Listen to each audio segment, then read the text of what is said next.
다 같이 우리 성경을 들고 일어서시기 바랍니다. 봉독해 드릴 말씀은 에베소서 5장 18절 말씀을 제가 봉독해 드리겠습니다. 이것은 하나님의 말씀입니다. 술 취하지 말라. 이는 방탕한 것이니 오직 성령으로 충만함을 받으라. 갈라디아서 5장 22절과 23절 봉독해 드립니다. 오직 성령의 열매는 사랑과 희락과 화평과 오래 참음과 자비와 양성과 충성과 온유와 절제니 이 같은 것을 금지할 법이 없느니라. 아멘. 앉으시기 바랍니다. 에베소 5장 18절의 말씀을 제가 지금 11번째 시간이죠. 그 전 시간까지 하면 12시간 동안을 이제 에베소 5장 18절 말씀을 텍스트로 삼고 이제 성령 충만 시리즈에 대한 11번째 시간에 대한 설교를 지금 하고 있습니다. 우리 5장 18절의 말씀을 다시 한번 상기해 보면 우리말 성경에는 오직 성령으로 충만하게 되어라 라고 이제 이렇게 충만함을 받으라라고 이렇게 말씀이 나와져 있습니다. 헬라 원문에는 알라 플로루스세 엔 푸뉴마티 해서 이것이 이 충만함을 받으라라고 하는 이 동사가 명령형이죠. 명령형이기 때문에 모든 그리스도인들은 너나 할 것 없이 성령으로 충만해져야 된다. 이 명령으로 받아들여야 되고요. 현재형이기 때문에 계속해서 성령으로 충만해져야 된다라고 하는 말이고, 이것은 수동태이기 때문에 어떤 우리 자신들이 노력이나 우리 자신들의 어떤 능력에서 성령 충만이 이루어지는 것이 아니라 하나님에 의하여 이것이 성령으로 우리가 충만해져야 된다라고 하는 그러한 말입니다. 그래서 본절을 좀 더 원문으로 좀 더 자세하게 사역을 하면 너희들이 계속해서 성령에 의하여 충만해져라라는 말입니다. 이걸 제가 지금 11시간이지만 전 시간까지 하면은 12시간을 지금 계속 이 본문을 가지고 여러분들과 함께 은혜를 나누고 있습니다. 그래서 우리는 늘 이 땅에 사는 날까지 하나님의 성령에 의하여 늘 충만해져야 된다라고 하는 이 하나님의 명령을 우리가 엄중히 받들고 우리가 이 땅에 사는 날까지 늘 성령의 충만함을 받으면서 살아가셔야 됩니다. 술 마시는 사람이 술에 취하면 이성이 마비가 돼서 온갖 그 도덕적으로나 윤리적으로나 인간으로서는 상상하기 힘든 어려운 그런 해괴망측한 이제 그러한 말과 언행들을 우리가 이제 볼 수가 있습니다. 어쨌든 성령에 취하게 되면 반대로 성령에 의하여 지배와 지시를 받으면 그 사람이야말로 가장 하나님이 기뻐하는 그런 사람의 그러한 행실이 될 수 있다라고 하는 말입니다. 그래서 제가 이제 성령 충만 시리즈의 마지막 부분을 갈라디아서 5장 21절과 23절에 나오는 성령의 9가지 열매에 대해서 성령 충만 시리즈를 제가 이제 마무리를 하려고 제가 이렇게 지금 하고 있습니다. 성령 충만이라고 하는 것은 이론이나 감정적으로 말하는 것이 아닙니다. 이론적 감정적이 아니고 성령 충만해지면 반드시 그 성령에 의하여 삶으로 나타나는데 그 삶이 9가지의 그러한 열매로서 이제 이렇게 나타난다라고 하는 말입니다. 그래서 여기에 제가 성령 충만에 대해서 이제 갈라디아서를 그 열매에서 여러분들에게 설명을 해드릴 때에 뭐 원문에 보면은 접속사 그 대가 나온다 그랬잖아요, 그죠? 접속사 대가 나오는데 이제 우리말 성경에는 이 접속사를 오직으로 번역을 했습니다. 그런데 이 대는 지난 시간에도 말씀을 드렸지만 그러나로 읽는 것이 더 분명하다라고 제가 여러분들에게 말씀을 드렸습니다.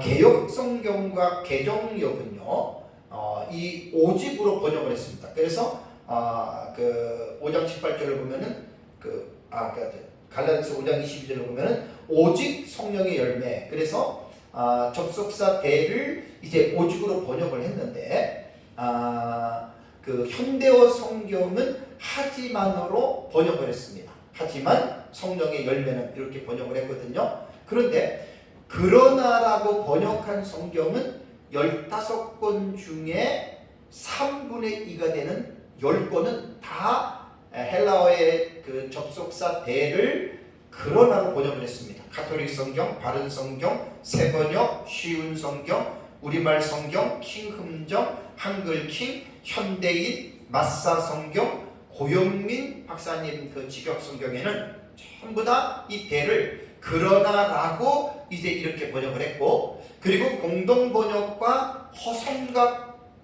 직역 성경에는 대 자체를 아예 번역하지 않고 성령의 열매는 으로 곧바로 이제 이렇게 들어갔습니다. 그래서 저는 우리가 한글 개역과 개정역과 한문 성경에 오직이라고 하는 이 단어보다는 뭐 의미가 틀리다는 말은 아닙니다. 오직이라고 하는 말보다는 이것을 대라고 하는 그러나로 이제 이렇게 번역을 하면 좋습니다. 그래서 대라고 번역을 할 때는 이 접속사는 역적 접속사가 됩니다. 왜냐하면 앞에 보면은 갈라디아서 5장 17절부터 21절까지는 육체의 소욕에 대해서 바울이 장황하게 설명을 했어요. 그리고 22절부터는 육체의 소욕이 아닌 성령의 열매이기 때문에 의미상으로 볼 때는 완전히 정반대가 되잖아요. 그래서 여기에서 그러나라고 하는 접속사는 앞에 문맥과 반대가 되기 때문에 역적 접속사라고 우리가 이렇게 부르는 겁니다. 자, 성령의 9가지 열매는 성령으로 말미암아 나타나는 삶의 아름다운 모습들이고, 22절에 23절에서는 이 같은 법을 금지할 법이 없다. 그러니까 성령으로 충만해지면, 성령에 의해서 지배함을 받고 인도함을 받으면 이러한 9가지 열매가 맺어지는 것을 어느 누구도 막을 수가 없다. 막는 법도 없다라고 하는 이제 그러한 말입니다. 지난주에 제가 성령의 9가지 열매 가운데에 사랑과 희락과 화평에 대해서 여러분들에게 말씀을 드렸습니다. 자, 사랑과 희락과 화평에 대해서 여러분들에게 말씀을 드렸는데, 이번 시간에는 제가 4번째인 오래 참음부터 이제 설교를 하는데, 지난 시간에 제가 여러분들에게 말씀드리지 못했던 것들을 간략하게 먼저 좀 정리를 했으면 합니다. 왜냐하면 지난주에 제가 이 부분들 말씀을 드리지 못했기 때문에, 지난주에 사랑과 희락과 화평에 대해서 말씀을 드렸는데, 공통적으로 생각해 봐야 할 마지막 결론적인 부분이 있습니다. 그게 뭐냐면, 첫 번째는 하나님과의 관계에서 성령의 9가지의 각 열매들을 한번 생각해 봐야 되고요. 두 번째는 사람과의 관계에서도 이 성령의 열매를 한번 생각해 봐야 되고, 세 번째가 뭐냐면 자기 자신과의 관계에서 한번 이 9가지 열매를 우리가 한번 생각하고 넘어갔으면 합니다. 그래서 지난주에 제가 이제 이 부분에 대해서 말씀을 못 드렸는데, 사랑 첫 번째 열매가 사랑이잖아요, 그렇죠? 근데 사랑은 하나님과의 관계에 대해서는 지난주에 설교를 충분히 했기 때문에 이 부분은 제가 그냥 시간상 넘어가겠습니다.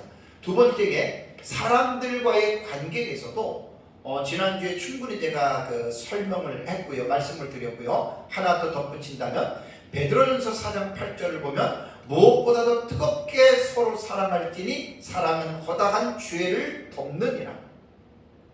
그러니까 성령으로 충만해지면 이 사랑의 열매가 맺혀져요. 그러니까 사랑하는 삶을 살게 되는데, 하나님과의 관계에서는 마음을 다하고 목숨을 다하고 뜻을 다하고 힘을 다해서 정말 순교까지 가면서 하나님을 사랑하는 그러한 삶을 성령 충만하면 나타납니다. 그리고 사람들하고 관계에서는 사랑은 허다한 죄를 덮는다. 허물을 덮는다. 이걸 한번 우리가 적용하는 차원에서 이 부분을 생각해 봐야 되고, 세 번째 제가 좀 말씀을 드리고 싶은 게 자기 자신과의 관계에서 자신을 사랑하는지를 한번 살펴봐야 된다라고 제가 지난주 금요일 날에 이 부분을 여러분들에게 조금 나눴습니다. 주일날 제가 설교를 안 했기 때문에 약간 이 부분을 제가 좀 언급을 하겠습니다. 자, 자기를 사랑한다. 대부분 사람들은 자기를 사랑하는 것으로 생각을 하죠. 그런데 자기 자신의 내면의 깊이를 보게 되면 자기를 사랑한다라고 하는 말이 쉽게 나오지 않습니다. 자신의 부족과 자신의 연약과 어떤 자신의 이러한 부분들을 보면 절대로 자기에 대해서 혐오감을 갖게 되고 자기를 또 비하하고 자기에 대해서 정말 절대 사랑할 수 있다라고 고백할 수가 없게 됩니다. 사도 바울의 고백을 한번 볼까요? 로마서 7장 15절을 보면 바울은 이런 고백을 했습니다. 내가 행하는 것을 내가 알지 못하노니 곧 내가 원하는 것을 행하지 아니하고 도리어 미워하는 것을 행함이라. 이게 무슨 말일까요? 또 7장 19절, 로마서 7장 19절에도 내가 원하는 바 선을 행하지 아니하고 도리어 원하지 아니하는 바 악을 행하는도다. 그러니까 자신의 생각과 자신의 삶이 다르다는 거예요. 내가 이거 하지 말아야지 하는데 그 일을 하고, 내가 선을 행해야 되는데 악을 행한다라고 바울이 고백을 하고 있는데, 여러분 바울만 그러겠습니까? 여러분들은 어떻죠? 우리도 말할 게 없습니다. 저도 말할 게 없습니다. 저도 더하면 더하지 못하지는 않습니다. 이것이 바로 인간의 연약함이라고 여러분 말을 할 수가 있습니다. 우리가 죄를 짓지 말아야지, 우리가 어떤 하나님 말씀대로만 순종해야지라는 그러한 선을 행하기를 원함은 갖고 우리가 살아요. 근데 실제적으로 우리들의 삶을 보면 우리가 나도 모르는 실망할 때가 얼마나 많이 있습니까? 죄를 짓고 넘어지고 시험에 들고 우울하고 낙심하고 남 원망하고 구원받은 사람들도 여러분 그러한 경우들이 많습니다. 그래서 사도 바울은 로마서 7장 24절에 어디까지 자기 자신의 감정을 표현하냐면 로마서 7장 24절에 오라라는 곤고한 사람이로다 이 사망의 몸에서 누가 나를 건져내야. 절대 절망의 상황에 빠지는 거예요.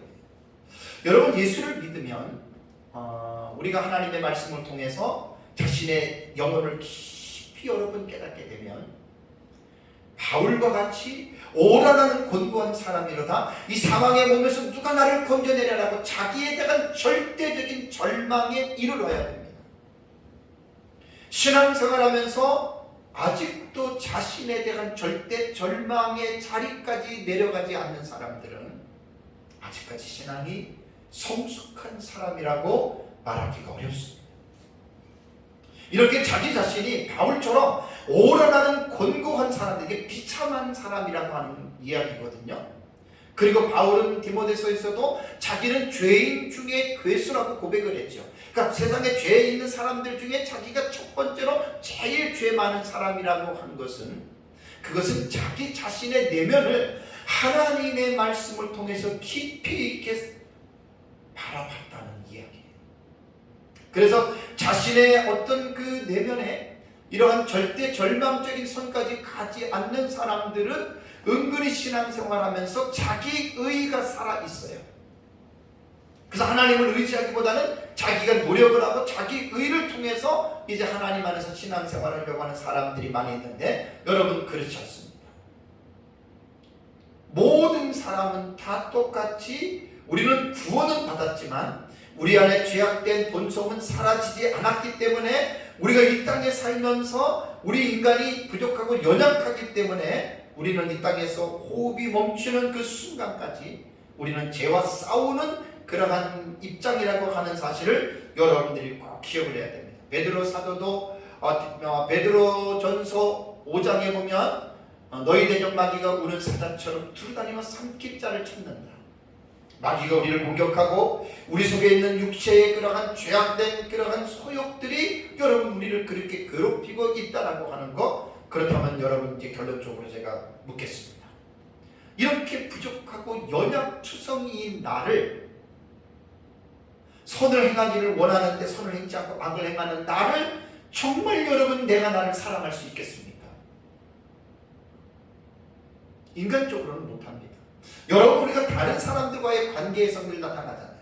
내 마음에 안 들으면 우리 주변에 있는 사람이라도 우리가 그를 용납하지 못하고 우리가 그를 어떤 그 압력을 가하잖아요. 그리고 그를 싫어한다라고 이야기를 하잖아요.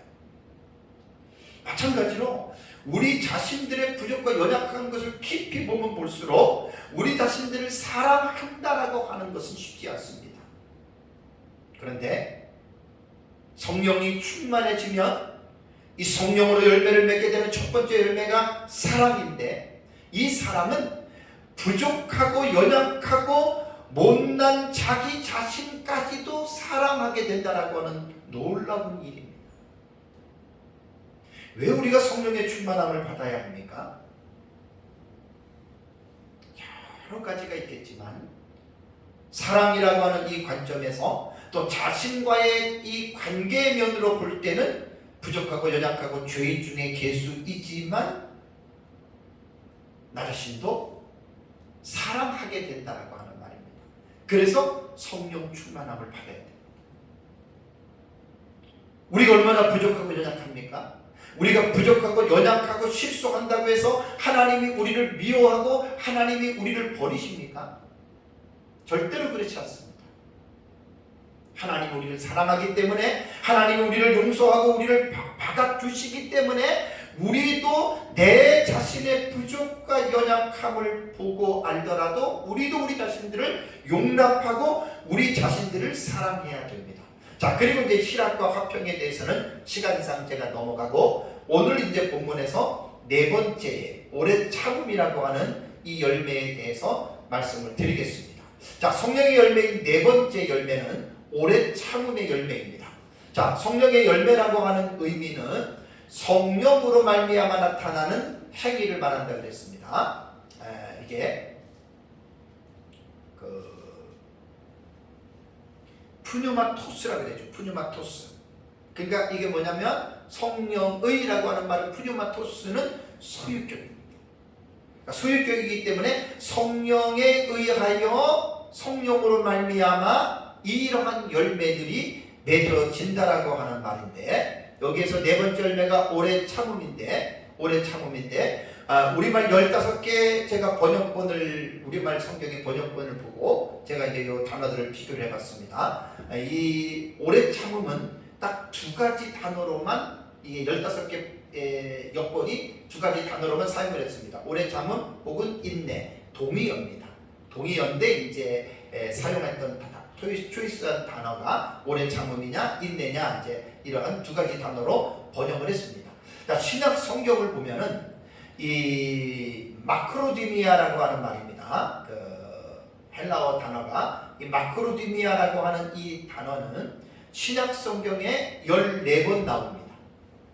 바울 서신에 10번 나오고, 히브리서, 그 다음에 야고보서, 베드로, 그 다음에 베드로후서에 각 한 번씩 나옵니다. 그래서 14번이 마크로디미아라고 하는 이 헬라어 단어가 나오는데, 이것이 우리말로는 오래 참음으로 인내로 번역을 했습니다. 그런데 이 오래 참음이라고 하는 이 성품은 하나님의 본질적인 성품 안에 이것이 들어가 있습니다. 자, 베드로전서 3장 20절을 보시면 그들은 전에 노아의 날 방주 예비할 동안 하나님이 오래 참고 기다리실 때에 순종치 아니하던 자들이라는 말이 나옵니다.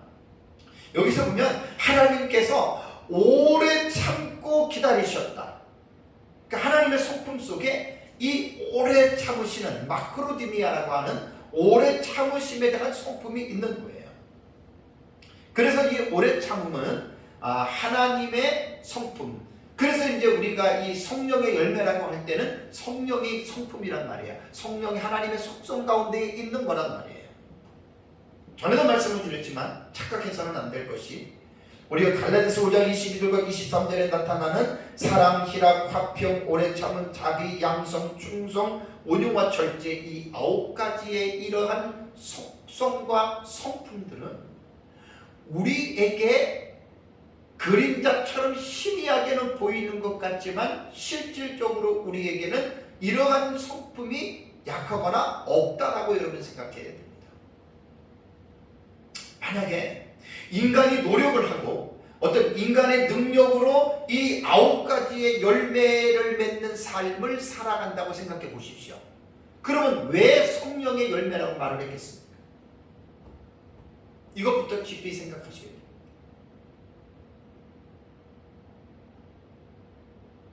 인간에게는 본질적으로 이러한 9가지의 열매를 맺을 수 있는 능력이 없다라고 하는 것을 전제하고 여러분 우리는 이 본문을 우리는 읽어야 됩니다. 그래서 하나님은 우리에게 오래 참음을 요구하시는데 데살로니가전서 5장 14절을 보면 또 형제들아 너희를 권면하노니 게으른 자들을 권계하며 마음이 약한 자들을 격려하고 힘이 없는 자들을 붙들어주며 그 다음에 모든 사람에게 오래 참으라. 참, 여러분 우리말 속담에도 참는 자가 뭐가 있어요? 복이 있습니다. 이거는 하나님의 말씀뿐 아니라 도덕과 윤리적인 가르침에도 이 세상 사람들도 참는 자가 복이 있다라고들 그렇게 이야기들을 합니다. 참아야 됩니다. 참기 어려워도 참아야 됩니다.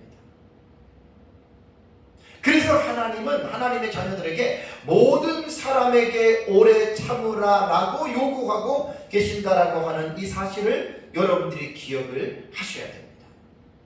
참지 못하면 참지 못하고 내뱉는 말, 참지 못하고 하는 행동들은 대부분이 후회를 하죠. 대부분 후회합니다.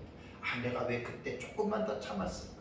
우리말 속담에도 3초만 참으면 살인을 면한다라는 말이 있어요. 그 순간이거든요. 그래서 제가 말씀드리지 않습니까? 성령의 9가지 열매는 인간의 본성에서 나오는 게 아니에요. 비슷하게 그림자처럼 뭔가는 있지만 그게 인간의 본성에서 나오는 게 아니라고요. 성령에 의해서 이것이 나와야 됩니다. 그리고 이 오래 참음은요 무조건 오래 참는 게 아니에요. 히브리서 6장 12절에 보면 하나님의 약속에 대한 그 믿음과 소망을 가지고 오래 참으라고 이렇게 말을 하고 있거든요. 자, 히브리서 6장 12절을 보세요. 히브리서 6장 12절 보면 게으르지 아니하고 믿음과 오래 참음으로 말미암아 약속들을 기업으로 받는 자들을 본받는 자가 되게 하려는 것이니라 라는 말을 했습니다.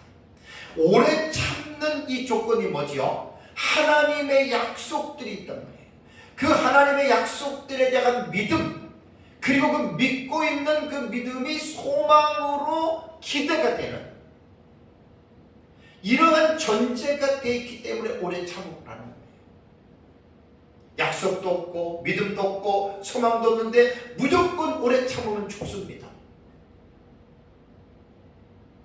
우리가 무조건 여기서 오래 참음이라고 하는 말은요, 여러분 무조건 참으라는 거 아니에요. 참아야 할 당위성이 있습니다. 참아야 할 이유가 있습니다. 참아야 할 목적이 있습니다.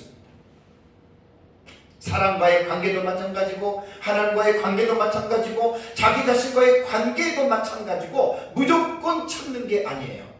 그러면 병나요. 참아야 할 당위성이 있다라고 하는 것을 기억해야 됩니다. 그래서 히브리서 기자는 하나님의 약속에 대한 그 약속을 믿고 그 약속에 대한 소망이 있기 때문에 참으라는 거예요. 우리가 이 땅에서 신앙생활하면서 여러 가지 어렵고 힘든 일을 겪을 때 우리는 끝까지 참아야 된다. 왜? 하나님의 나라 때문에 참는 겁니다. 하나님의 자녀이기 때문에 우리는 참는다. 그 참아야 할, 오래 참아야 할 분명한 이유와 목적이 있습니다. 자, 여러분 야고보서 5장을 한번 가보십시오. 야고보서 5장을 가보시면 야고보서 5장 7절에서 11절을 한번 보세요. 거기에 보면은 야고보서를 통해서 뭘 우리에게 요구하시는지 보세요. 그러므로 형제들아 주께서 강림하시기까지 길이 참으라. 여기서 길이 참으라라고 하는 동사가 마크로티메오입니다. 똑같은 단어입니다. 언제까지 참으라고요? 예수님 강림하실 때까지. 그러니까 조금 전에 말씀드린 대로 하나님의 약속에 대한 그 약속에 대한 믿음과 소망을 가지고 참아야지 약속도 없고 믿음도 없고 기대도 없는 가운데에 참는다라고 하는 말은 있을 수가 없는 겁니다.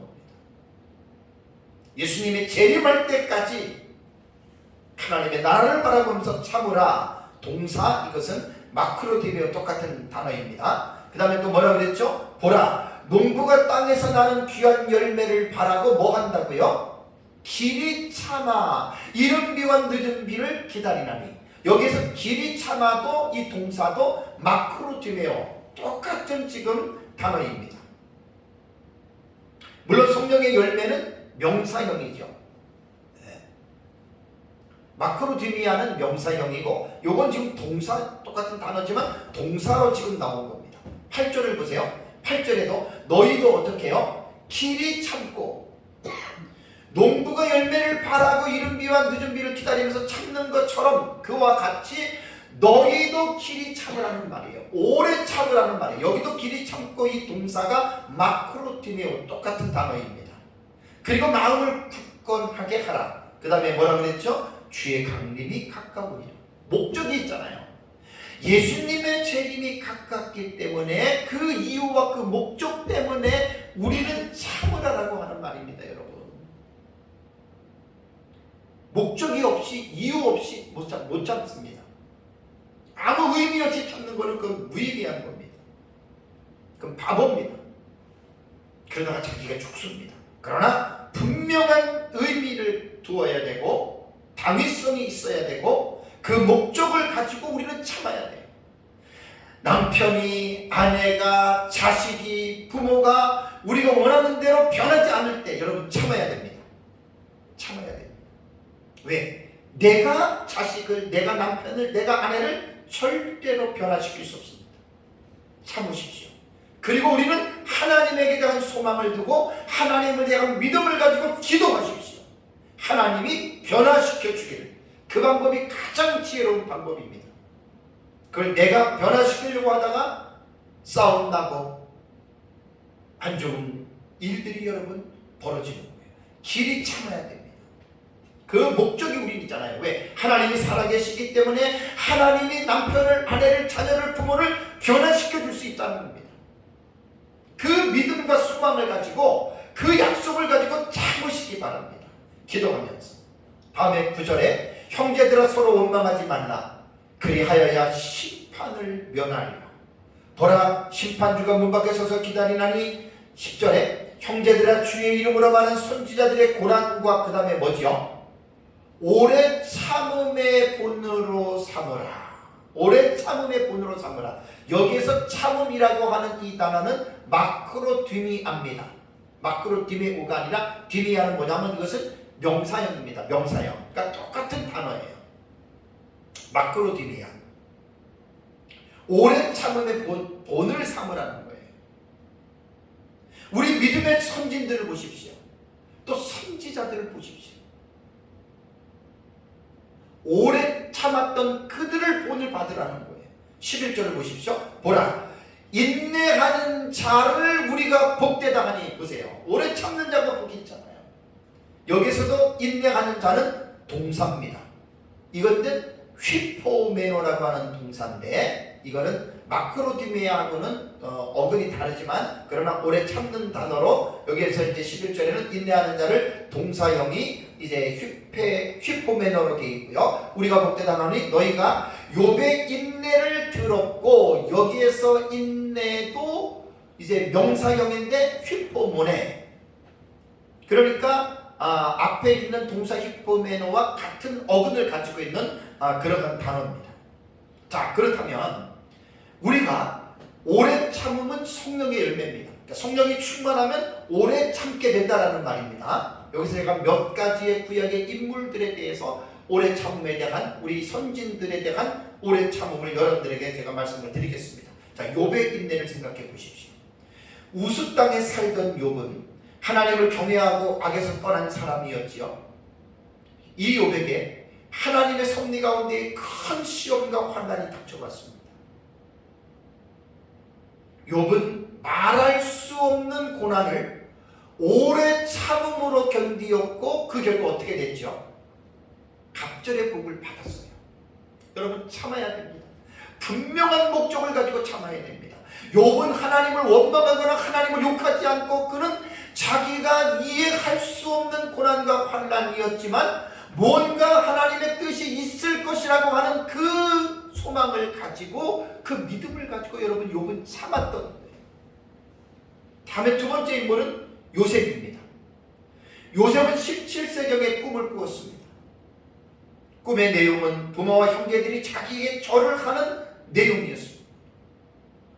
그런데 이 꿈은 즉시 실행되지 않고 약 13년이 지난 후에 이루어지는데, 요셉이 그 당시에 대제국 애굽의 총리가 되면서 그 꿈이 성취가 되죠. 자, 요셉의 이 삶을 보면은요, 꿈을 꾼 이후에 꿈에 대한 이야기를 형들에게 말합니다. 그때부터 요셉은 형들에게 시기와 미움을 받게 되죠. 그리고 형들에 의해서 결국 죽음의 위기에 처하게 되었다가 다행히 애굽의 종으로 요셉은 팔려가게 됩니다. 그리고 보디발의 집에 가정 총무로 이제 일하면서 거기서도 신실하게 일했지만 보디발의 아내의 계략에 휘말려 결국에는 죄가 없지만 감옥에 들어가게 되죠. 그러니까 요셉의 삶은 사실 평탄한 삶이 아니에요. 가장 가까이에 있는 사람들로부터 배신을 받았지 않습니까? 형제들로부터. 또 보디발의 집에 그 주인집 그 사모님으로부터 그 얼마나 큰 배신을 당했습니까?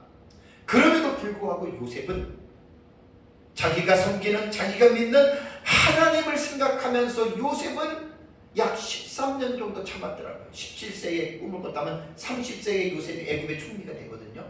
약 한 13년 정도. 그리고 요셉이 애굽의 총리가 된 거예요. 다음에 세 번째 인물은 모세입니다. 모세는 애굽의 왕자, 물론 히브리인으로 태어났지만 갈대 상자에 넣어서 이제 공주에게 들어가서 입양이 돼서 모세는 애굽의 왕자로 자랐습니다. 그리고 모세는 자라면서 자신이 히브리인이라고 하는 사실을 알았습니다. 그리고 자신의 동족이 애굽 사람들이 이 종살이하는 것을 알았고, 또 동족애로 인해서 애굽 사람을 쳐 죽이게 되죠. 그 일로 인해서 모세는 애굽을 떠나 미디안 광야로 피신을 하게 됩니다. 미디안으로 피신한 모세는 약 40여 년의 긴 세월을 하나님에 의해서 연단을 받게 됩니다. 그러니까 애굽에서 40년 살았던 그 삶의 길이만큼 미디안 광야에서 40년 동안 철저하게 하나님에 의해서 훈련과 연단을 받게 되고, 그 40년이라고 하는 긴 세월을 오래 참음으로 모세는 하나님의 훈련을 마치게 됩니다. 우리는 광야 학교라고 이렇게 부르기도 합니다. 그리고 80세 때에 하나님의 부름을 받아 이스라엘 백성들을 애굽 땅에서 이끌어내는 민족의 지도자로 모세가 쓰임을 받게 됩니다. 만약에 모세가 40년 동안의 미디안 광야에서 자신의 삶을 한탄하고 자신의 좌절하고 낙심했다면, 내가 애굽에서 왕자로 있었는데 하루아침에 내가 사람을 쳐 죽임으로 내 삶이 어쩌면 이렇게 됐느냐고 만약에 모세가 참지 못하고 낙심하고 술로 세월을 보내고 만약에 모세가 자살을 했더라면, 모세가 이스라엘 백성의 지도자가 될 수 있었겠습니까? 모세는 참았습니다. 결국 오래 참음으로 이스라엘의 지도자가 되고, 마지막 네 번째로는 다윗입니다. 다윗도 소년 시절에 왕으로 기름 부음을 받죠. 그리고 사울 왕의 시기로 인해서 계속해서 쫓겨다니는 신세가 됩니다.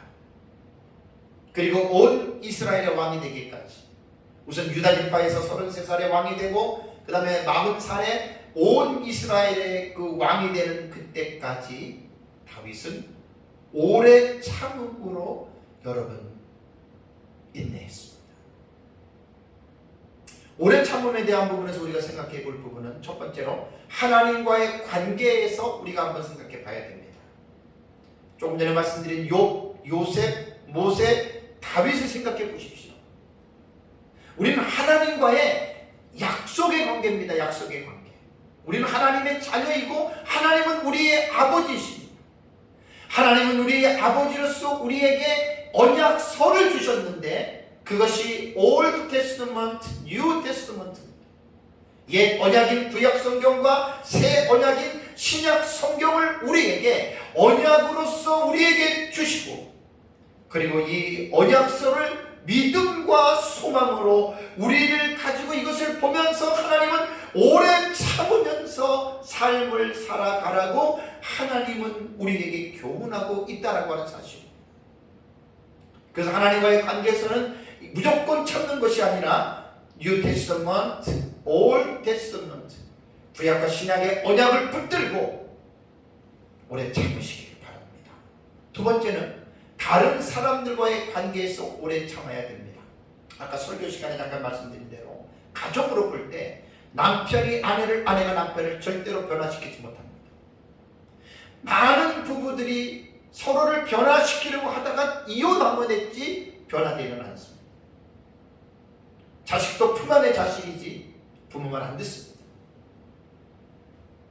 자식이 어떻게 부모를 변화시킬 수 있겠습니까? 참아야 됩니다. 저는 아이들 셋을 기르고 제 아내와 결혼 생활을 하면서 많이 배웠습니다. 저는 좀 급하기 때문에 내가 아이들을 막 고치려고 막 이렇게 하다가 실수하고 실패하는 경험이 많은데, 제 아내 같은 경우는 저와 좀 달라서 오래 참고 하나님께 맡기는 스타일이에요. 여러분 참아야 됩니다. 무조건 참지 마시고 하나님의 약속을 믿고 가족이든 친구든 이웃이든 교우든 간에 여러분들이 하나님이 변화시켜 주시기를 여러분들이 기대하고 갈망하면서 여러분들이 참으시기 바랍니다. 셋째는 자신과의 관계에서 오래 참아야 됩니다. 이 강박증의 증상을 가지고 있는 사람들이 급하죠. 참지 못하죠. 대부분 후회합니다. 자, 그렇다면 오래 참음에 대한 이 열매에서 마지막 결론적으로 말씀을 드린다면 성령의 열매로서의 오래 참음이에요. 그러니까 내 힘으로 내 능력으로 나오는 게 아니고 성령 충만할 때, 성령 충만에 의하여 하나님과의 관계나 사람과의 관계나 나 자신과의 관계 속에서 성령이 충만하면 오래 참음의 열매가 맺어진다라고 하는 이러한 사실입니다. 다음에 성령 열매가 오래 참은 다음에 나타나는 열매가 자비의 열매죠. 이게 다섯 번째 열매입니다. 크레스토테스입니다. 헬라어로는. 자, 성령의 열매라고 하는 말은 다시 말씀드리면 성령에 의하여 맺어지는 행위를 말합니다. 그 열매를 말하는 겁니다. 그래서 성령의 열매인 다섯 번째 열매는 자비입니다. 자비 열매입니다. 15권의 우리말 여권을 비교해 보니까 자비, 친절, 호의, 부드러움, 선, 크레스토테스를 이렇게 5가지로 우리말로는 번역을 했습니다. 5가지 단어로. 자비라고 하는 단어는 남을 깊이 사랑하고 가엽게 여긴다라고 하는 말인데, 개정과 개역과 쉬운 성경이 이렇게 번역을 했고, 가장 많이 이 크레토스테스를 번역한 우리말 성경이 친절로 번역한 것이 가장 많습니다. 공동 바른 성경, 새번역, 한글킹, 현대인, 현대어, 고영민 7가지 성경이 친절로 번역을 했습니다. 상당히 이 의미를 두어야 됩니다. 이 친절이라고 하는 우리말의 의미는 대하는 태도가 매우 정답고 고분고분하는 그러한 태도를 친절이라고 합니다. 그러니까 지금 계속 제가 뒤에서 말씀드리겠지만 자비의 개념과 친절의 개념은 연관성은 있지만 동일한 단어는 아니죠. 유의어로 보시면 됩니다. 근데 친절로 가장 많이 번역했습니다. 7권이. 그 다음에 호의로 번역한 성경이 있습니다. 호의. 가톨릭 성경과 마사 성경이 호의로, 크레스토테스를 호의로 번역을 했는데, 호의라고 하는 우리말의 뜻은 친절한 마음씨입니다. 또는 좋게 생각해 주는 마음이다. 다음에 부드러움으로 번역한 성경이 있는데 우리말 성경과 킹 흥정역이 크레스토테스를 부드러움으로 번역했습니다. 부드러움의 우리말의 의미는 성질이나 태도가 억세지 아니하고 매우 따뜻하다. 제가 왜 자꾸만 이 우리말의 의미를 여러분들에게 설명을 해주냐면 자비, 크레스토테스를 우리는 자비로만 알고 있는데 자비의 개념과 제가 지금 말씀드리는 이 단어들은 동일한 단어 어근이 아니에요. 유의어예요. 유의어. 다음에 마지막으로는 선으로 번역한 성경도 있습니다. 허성갑 선교사님 직역 성경에는 선으로 번역을 했는데 선이라고 하는 이 의미는 착하고 올바르다라고 하는 뜻이죠. 그래서 저는 이 자비에 대해서는 전에도 여러분들에게 한번 성령의 열매를 설교할 때 말씀을 드렸는데 우리가 지금 알고 있는 헬라어로는 크리스토테스인데 이 크리스토테스를 자비로만 알고 있다면 우리가 알고 있는 어떤 그 의미가 폭넓지 않습니다. 그래서 제가 이 자비에 대해서 크리스토테스에 대해서 오늘 좀 여러분들에게 몇 가지 좀 설명을 하는데 조금 더 우리가 자비로만 알고 있지 마시고 크리스토테스를 친절 혹은 호의 혹은 부드러움으로 이렇게 한번 생각해 보십시오. 친절, 그 다음에 호의, 그 다음에 부드러움이라고 하는 이러한 뉘앙스를 여러분 우리가 가지고 있어야 이 크리스토테스라고 하는 자비에 대해서 우리가 조금 더 폭넓게 여러분 우리가 이해할 수 있습니다. 안 그러면 자비라고 하는 이 단어만 갖고 있으면 이 단어에 대한 의미를 우리가 폭넓게 이해를 못합니다. 일반적으로 우리가 자비 그러면 어떤 생각이 들죠? 불쌍히 여기는 것, 뭐 그런 거잖아요, 그죠? 뭐 사랑하는 것 이렇게 보통 우리는 생각을 하잖아요. 그러니까 이게 틀리다는 말은 아니에요. 크리스토테스하고 틀리다는 말은 아닌데 약간의 차이가 있습니다. 그러면 원래 헬라어 단어의 크리스토테스라고 하는 이 단어가 고전 헬라어 문헌에서는 어떻게 사용이 됐느냐 반드시 우리가 사전적인 정의는 이 단어가 나오는 최초의 그 시기의 그 민족이 어떻게 사용했느냐를 먼저 우리가 이해를 해야 되거든요. 그 다음에 이제 이것이 뭐 구약성경, 신약성경 이 단어가 어떻게 이 사용되어지는지에 대한 그 부분을 이해를 해야 우리가 이 단어에 대한 의미를 확실하게 알 수가 있는 거예요. 고전 헬라어 문헌에서 이 크리스토토스는 어떻게 사용을 했냐면 정직 혹은 존경할 만하다 혹은 훌륭한 그 다음에 가치가 있다 이렇게 사용이 됐던 단어예요. 또는 친절로도 사용이 됐고 온화함으로도 사용이 됐습니다. 자, 그럼 여러분 뭔가 딱 감이 안 와요? 왜 우리말 성경에 자비로는 세 번으로 되어져 있고 친절이 7번으로 되어져 있나요? 번역이. 그 다음에 호의와 부드러움으로도 번역이 됐잖아요. 이거는 고전 헬라어에서 헬라어가 처음 만들어질 때 옛날에 그 헬라인들이 사용했을 때 크레토스토스를 이러한 차원에서 자비보다는 친절과 호의와 부드러운 이런 식의 의미를 가지고 여러분이 단어를 사용했다는 거예요. 좀 이해가 되시죠? 그렇죠? 우리가 이러한 근거 없이 무조건 크리스토토스를 그냥 자비, 친절, 호의, 부드러움 그러면은 어느 장단에 여러분 우리가 춤을 춥니까? 이 사람은 왜 이랬지? 이 사람은 왜 이랬지? 우리가 이런 비판밖에 안 생기잖아요. 그래서 항상 그 단어가 나올 때는 그 단어의 원어 사전에 들어가면 그 원어에 대한 그 처음부터의 그 변화된 부분들이 나옵니다. 그래서 고전 헬라어 문헌은 이렇게 사용을 했고 신약성경 용법에서 크리스토테스는 신약성경에 10번 나옵니다. 10번.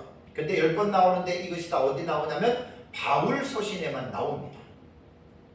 그런데 이 바울 서신의 10가지 서신 속에서 로마서 2장 4절과 로마서 11장 22절에는 이 크리스토토스를 뭐로 번역했냐면 인자하심으로 번역을 했습니다.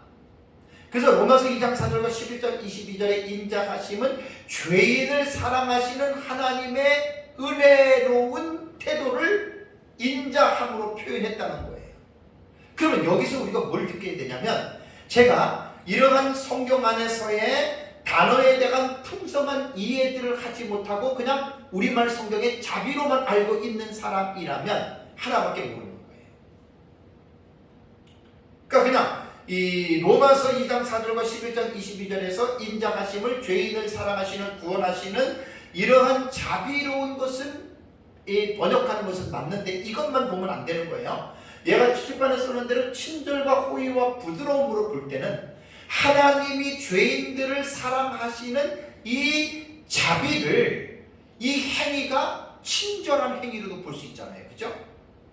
그리고 죄인들에게 베푸시는 하나님의 호의로도 볼 수도 있고, 하나님께서 죄인들을 사랑하시는 부드러움으로도 볼 수 있잖아요. 이렇게 우리가 본다면 크레스토토스라고 하는 이 자비로 번역된 이 단어를 우리가 좀 더 풍성하게, 좀 더 폭넓게 여러분 우리가 이해를 하고 있다는 거예요.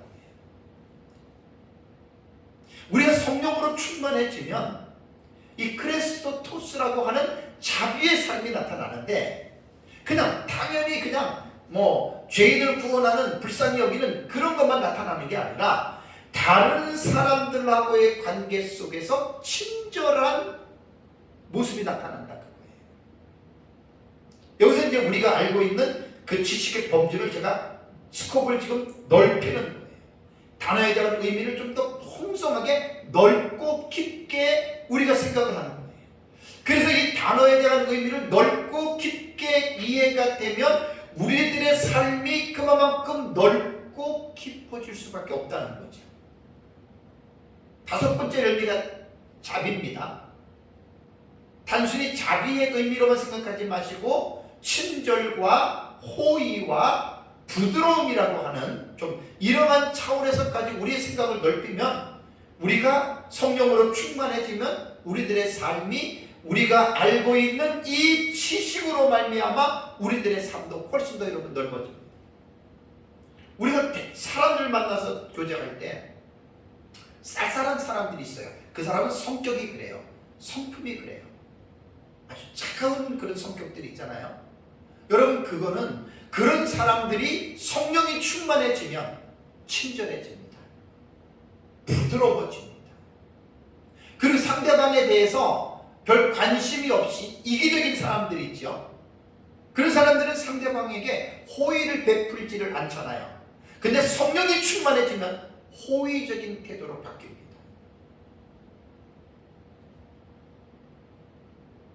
그래서 제가 이 크리스토테스가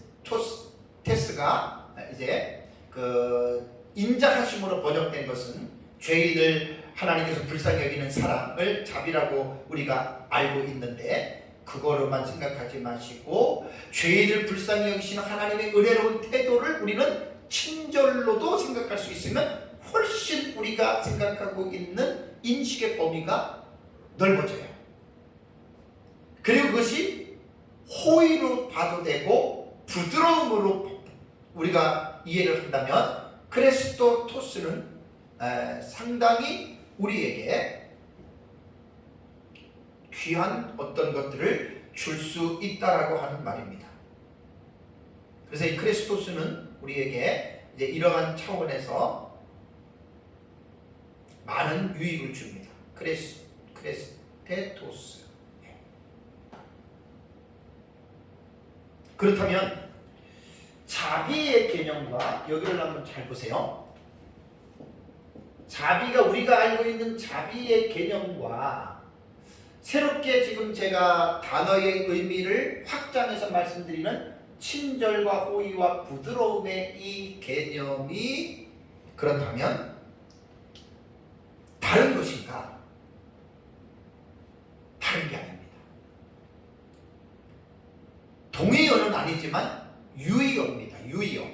유의어인데 이 유의어를 어떻게 우리가 이것을 연결시켜야 되냐면, 자비라는 뜻과 친절과 호의와 부드러움이라고 하는 이 비슷한 말들이 다르지는 않고요. 이것이 우리말에 5가지로 번역된 것은 상호 보충의 관계라고 하는 것을 알아야 됩니다. 그러니까 남을 깊이 사랑하고 가볍게 여김이라고 하는 이 자비가 상대에 대한 친절과 호의와 부드러움이라고 아까 제가 말씀을 드렸잖아요. 반대로 상대에 대해서 친절과 호의와 부드러움은 결국 남을 깊이 사랑하고 가볍게 여김으로 나타난다는 거예요. 그러니까 상호 보충의 관계, 보완의 관계예요. 보완의 관계. 전혀 다른 게 아니에요.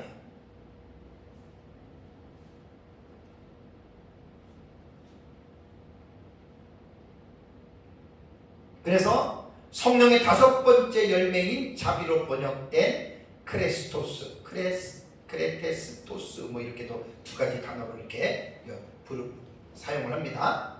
그렇다면 이 크레스토스는 폭넓게 우리가 제가 말씀드린 대로 우리가 이제 이 부분들을 이해를 하는 겁니다. 자, 그럼 자비에 대해서 제가 적용하는 부분에서 3가지에 대한 이 공통적인 부분으로 한번 말씀을 제가 여러분들에게 전해드리겠습니다. 자, 우리가 자비에 대해서 먼저 한번 이 자비로만 생각하면 안 돼요. 친절과 호의와 부드러움이라고 하는 차원으로 한번 생각해 보십시다. 자, 하나님과의 관계에서 먼저 생각해 봐요.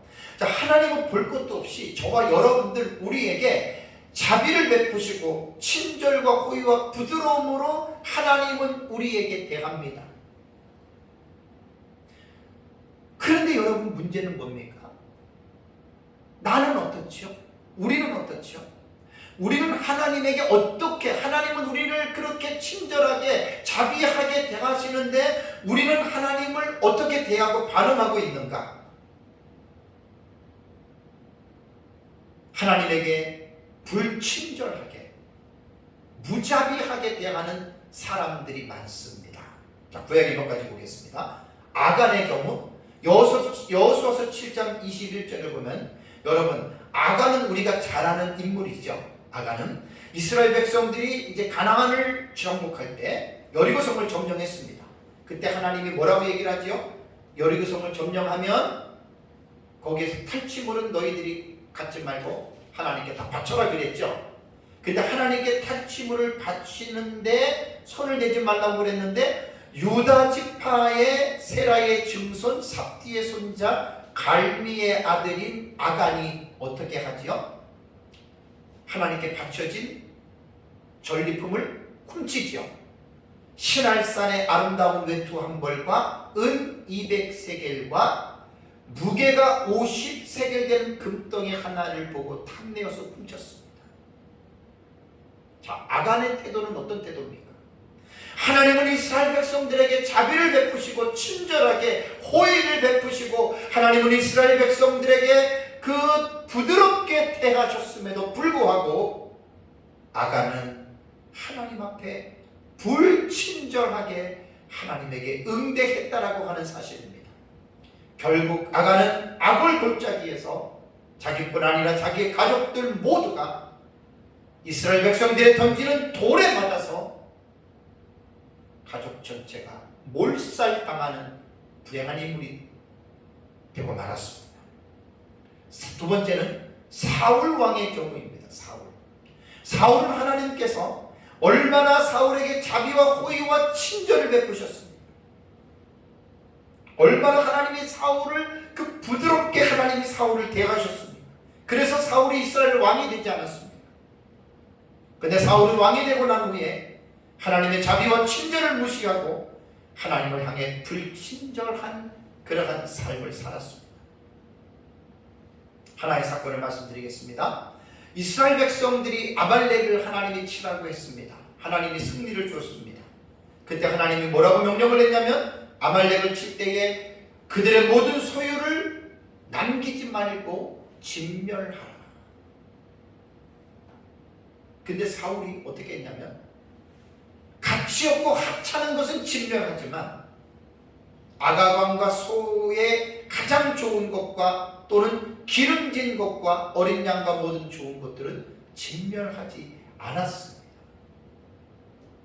핑계를 댔죠. 합리화를 시켰죠.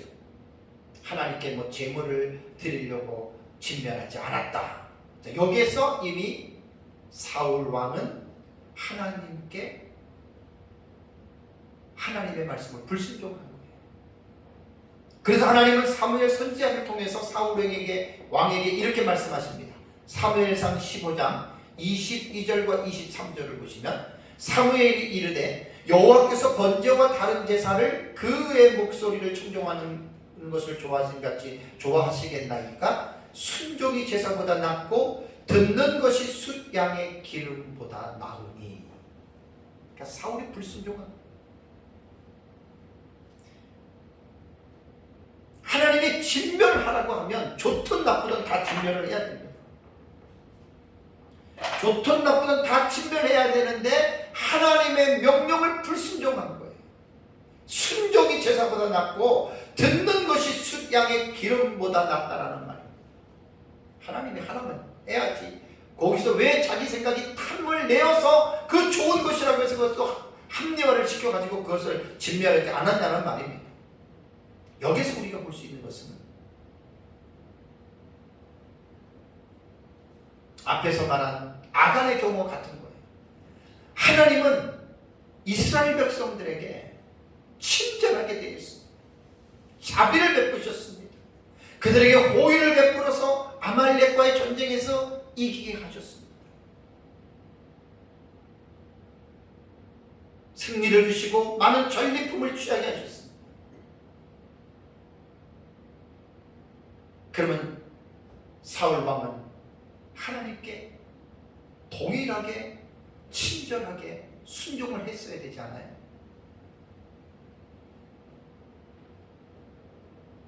근데 하나님 말씀 불순종한 불친절이란 말입니다. 무자비란 말입니다. 자비가 없는. 그래서 결국은 하나님이 사무엘을 통해서 뭐라고 얘기를 하냐면 왕이 여호와의 말씀을 버렸으므로 여호와께서도 왕을 버려 왕이 되지 못하게 하셨나이다 라고 하는 페널티를 받게 됩니다. 두 번째는 이웃과의 관계에서 자비를 한번 우리는 생각을 해봐야 됩니다. 여러분, 이웃이라고 말을 할 때에는 나 외에 모두가 다 이웃이죠. 우리의 제일 가까운 이웃이 누구죠? 가족입니다. 가족은 서로 상호 섬기는 공동체잖아요. 가족들이 나에게 잘해주는데, 친절과 호의를 베푸는데, 돌아오는 어떤 사람은 그 친절과 호의를 베푸는 그 관계에서 불친절하게 대하는 경우가 있습니다. 아내가 남편을 위해서, 남편이 아내를 위해서 그렇게 헌신하고 희생하고 잘해줬는데 돌아오는 것은 친절이 아닌 불친절. 그렇게 호의를 베풀었음에도 불구하고 은혜를 배은망덕으로 갚는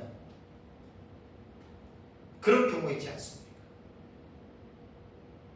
이웃도 마찬가지입니다. 우리 같은 성도의 관계도 그렇고 우리 주변의 이웃들도 그렇고 이웃이 나에게 친절하게 해주고 우리에게 배려를 해주고 우리에게 호의를 베푸는데 우리가 그들에게 자비를 베풀지 않고 불친절하게 하고 우리가 그들에게 호의를 베풀지 않는다면 우리가 잘못하고 있는 것이 아닙니까? 왜 그렇죠? 뭐에 문제가 생긴 거죠? 성령의 충만을 받지 않아서 그래요. 왜냐하면 자비는 성령에 의하여 맺어지는 열매라 그랬잖아요. 그래서 성령이 충만하지 않으면 우리가 누구에게도 친절하게 우리가 해줄 수가 없습니다. 호의를 베풀 수가 없고 자비롭게 여러분 우리도 대해줄 수가 없습니다. 우리들의 삶에서는 그런 자비한 삶이 여러분 우리에게 나타나지 않는다라고 하는 사실입니다. 마지막으로는 자기 자신과의 관계에서 한번 크리스도 테스트를 한번 생각해 봐야 돼요. 나는 나 자신에게 친절하게 대해주는가 아니면 불친절하게 대해주는가. 그래서 제가 이 부분은 좀 생각을 했던 것이 하나가 좀 떠오르던 그 상이 뭐냐면 음식을 한번 생각해 보시죠. 몸이 우리를 위해서 사지백체 오장육부가 우리의 몸을 구성하잖아요. 얼마나 우리를 건강하고 얼마나 우리를 살아가게 하고 얼마나 우리를 이렇게 몸이 나 자체를 만들어 갑니까? 제가 음식이 생각이 났어요. 과식, 지나칠 과자는 몸이 망가져요. 그래서 우리 동기 목사님 한 분 중에는 딱 배가 차면 안 먹어요. 왜 안 먹느냐? 몸을 괴롭히지 않으려고 안 먹는데 그 말이 맞는 거예요. 자신과의 관계에서 크리스토테스를 한번 적용해 보십시다. 나는 나에게 내 몸에 대해서 또 혹은 내 마음에 대해서 나는 친절하게 내가 호의를 베풀고 있는가? 사랑하는 성도 여러분, 에베소서 5장 18절에 오직 성령에 의해 계속해서 충만하게 되라고 명령을 했는데, 성령 충만 시리즈의 마지막 제가 잡은 본문이 갈라디아서 5장 21절과 23절에 나타나는 성령의 9가지 열매에 관한 내용입니다.